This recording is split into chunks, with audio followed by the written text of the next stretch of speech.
Good morning, YouTube. Team Paisano reporting for duty. Sorry I didn't get to the video last night. Circumstances made it nearly impossible. Yeah, some certain circumstances that need to be discussed with. Yeah, like sleeping. That aside. See, so it's not just me. Yeah, I know. Yeah. Sometimes Paisano falls asleep as well. Believe it or not, Paisano does sleep.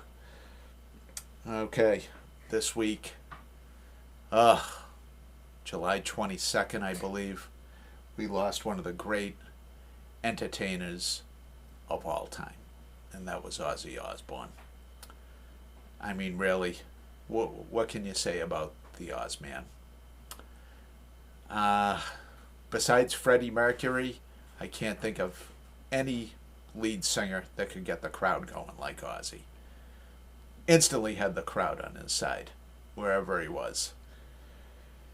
And this is the last vinyl of Ozzy that I have, or Black Sabbath. So I bumped The Cult and their album Electric. We'll do that one next Sunday night. And tonight we're going to talk about Bark at the Moon. The third studio album by Ozzy's solo band, post-Black Sabbath, and minus Randy Rhoads. Randy Rhoads died the year before in 1982. This came out in 83. And it's the first album with Jake E. Lee, who was his guitarist for two albums. This one, and in 1986, The Ultimate Sin.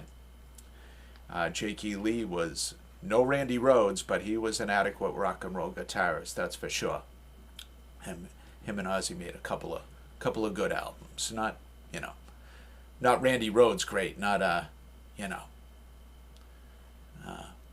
Crazy Train great, or Mr. Crowley great, but these were adequate Ozzy records, no doubt. As you can see, that is Ozzy, believe it or not. In makeup. There was a big werewolf craze going on in the late 70s and early 80s for some reason. The Hollywood had made some great strides in makeup, and starting with the movie called American Werewolf in London that came out in 80 or 81. It showed a big jump in makeup, and this was around the time of Thriller as well, when Michael Jackson got into his, showed off the werewolf makeup and getup. And Ozzy kind of jumped on that bandwagon. There's a shot of the back, too, of the Ozman. And the subsequent video for Bark at the Moon, which was the only video that came from this, early MTV, had a little story about some werewolfism going on. The rest of the band was Tommy Aldridge on drums. Tommy Aldridge used to tour with Ozzy pretty much from the get-go in his solo career, but Uriah Heep and British drum legend Lee Kerslake drummed on the first two Ozzy albums, post-Black Sabbath, but he did not tour with them. Tommy Aldridge toured with them. And this is his only appearance on drums. I don't believe he drummed on Ultimate Sin. Don Airey on keyboards, Bob Daisley on bass and backing vocals, and like we mentioned, Jake E. Lee on guitar and backing vocals. A very, very capable band. Yeah, one thing that Ozzy's solo band had, he always worked the keyboards in there, usually to some sort of creepy effect, or a horror movie theme type effect leading into it, or usually at the beginning of the songs to add a little atmosphere, which he did on several of these songs. Let's go over the track listing. Side 1, Bark at the Moon, by far the best song in the album. You're No Different, Now You See It, Now You Don't. And side 1 finishes with Rock and Roll Rebel. Side 2 starts with Center of Eternity. There's a ballad on here called So Tired, Slow Down, and finishes with Waiting for Darkness. It's produced by Osbourne, Daisley, and Norman.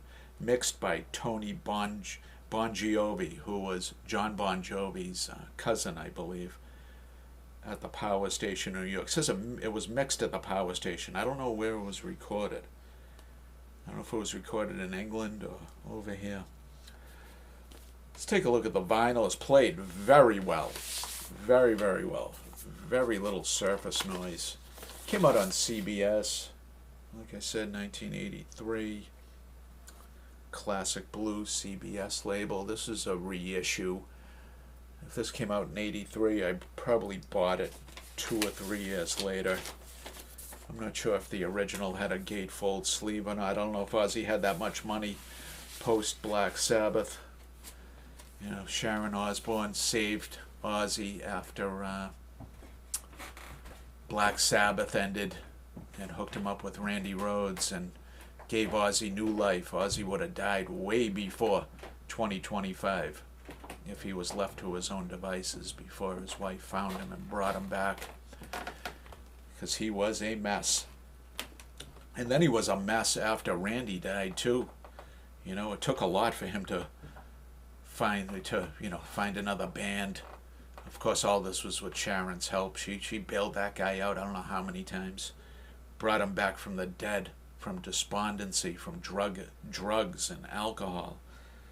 You know, what a life. But how much he gave us between Black Sabbath and his solo career. You know, there'll never be another Ozzy, right? Yeah. Never be another. What are your memories of Ozzy Osbourne? What do you think of when you think of Ozzy? Deformed creature. This is not really a joking matter. I don't know. I don't even. What do you know about Ozzy though? I mean, you know that he had a show, right? The Osbournes. Yeah. Right, that was popular for a little while when the kids were younger. Little sitcom they had. But no, Ozzy was a multi-dimensional entertainer, and he will be missed. They had that final show in Birmingham on July 5th when many hard rock and heavy metal acts came out of the woodwork to pay tribute to him, and it was a pretty kind of like a living funeral for him. He knew he was going. He was just hanging on for that. I mean, he was barely hanging on. But like the trooper that he is, he banged out a few songs. God bless him. God bless Ozzy.